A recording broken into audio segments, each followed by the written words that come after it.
तक किए। और स्तोत्र में एक श्लोक में वो कह रहे हैं, भगवान का निरूपण कर रहे हैं, तो कह के स सर्वनामा च विश्वरूप, ये भगवान का ही सब नाम है। संसार में जितना आप नाम रूप देख रहे हैं सब भगवान का ही विश्व रूप है।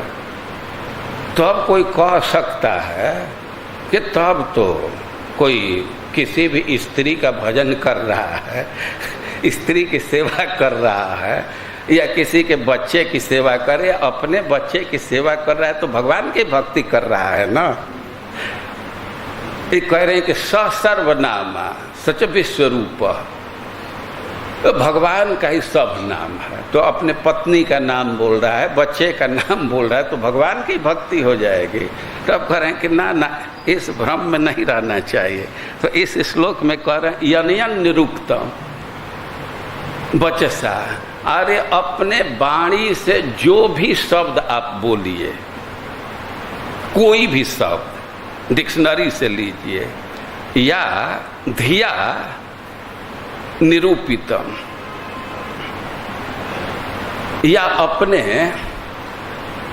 ध्यान से आप निर्धारित कर रहे हैं, निरूपण कर रहे हैं, या इंद्रियों से ग्रहण कर रहे हैं, या मन से सोच रहे हैं, कोई मन से निर्णय संकल्प कर रहे हैं, बुद्धि से निर्णय ले रहे हैं, या वचन से कुछ स्थापित कर रहे हैं, नहीं बुद्धि से कुछ स्थापित कर रहे हैं, या वाणी से बोल रहे हैं, तो माभूत स्वरूपम, जो भी आपके वाणी का विषय बन रहा है, जिसका आप नाम ले रहे हैं, जिसके विषय में सोच रहे हैं, जो निर्णय कर रहे हैं, जो संकल्प कर रहे हैं, वो भगवान नहीं हो सकता, वो भगवान का रूप नहीं है। भाई क्यों नहीं है? तो कह रहे गुण रूपम ही तत्त, जो भी आपके वाणी का विषय बन रहा है वो तो प्रकृति का कार्य है, गुण का कार्य है। जो भी आप मन से सोच रहे हैं वो गुण का कार्य, आपका मन ही प्रकृति का कार्य है, तो उसका रिजल्ट भी प्रकृति का कार्य है, वो भगवान नहीं हो सकता। अरे भाई तो जब है हम लोग जो सोचेंगे, जो बोलेंगे, जिसकी स्थापना करेंगे वो भगवान है ही नहीं है, तो भगवान की सत्ता कैसे माना जाए, कैसे भगवान की सिद्धि होगी? तो कहीं सवई गुणा पाय विसर्ग लक्षण, वह सृष्टि और प्रलय से भिन्न है। जो सृष्टि और प्रलय के पहले है और बाद में है वो भगवान है, या जो सृष्टि और प्रलय का नियामक है वो भगवान है। सृष्टि के अंतर्गत जो भी है वो भगवान नहीं हो सकता, और हम लोगों के वाणी के पहुँच तो सृष्टि के अंतर्गत ही, उसके बाहर नहीं जा सकता, तो इसलिए वो भगवान नहीं हो सकता।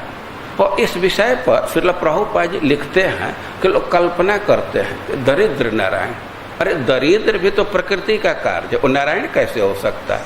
ये कंसेप्ट ठीक नहीं है। हाँ ये जरूर है कि दरिद्र में नारायण को देख सकते हैं, दरिद्र नारायण नहीं है, लेकिन दरिद्र में नारायण की पूजा करना यह अच्छा है।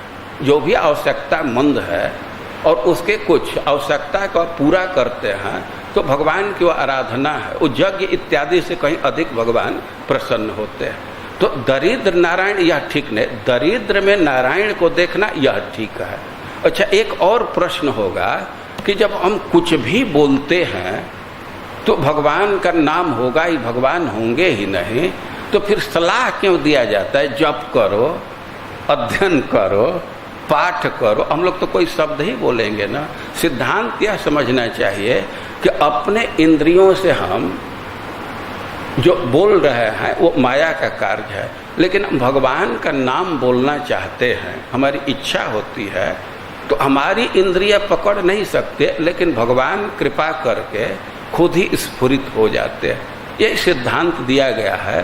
अतः श्री कृष्ण नाम आदि न भवेद ग्राह्य इंद्रिय, अपने इंद्रियों से हम भगवान के नाम को नहीं पकड़ सकते, लेकिन इच्छा करते हैं तो कृपा करके नाम हमारे जिह्वा पर स्फुरित होने लगता है। तो इसलिए कोई निराशा की बात नहीं है, भगवान सेंसिटिव है, हमारी इच्छा का महत्व है।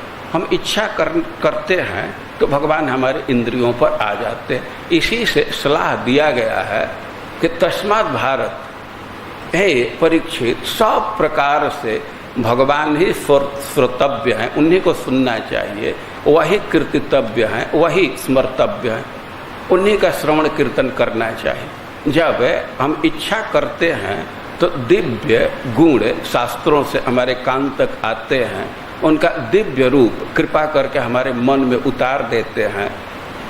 जब हम इच्छा करते हैं उनके नाम को ग्रहण करने का, तो कृपा करके नाम हमारे जिह्वा पर स्फुरित हो जाता है।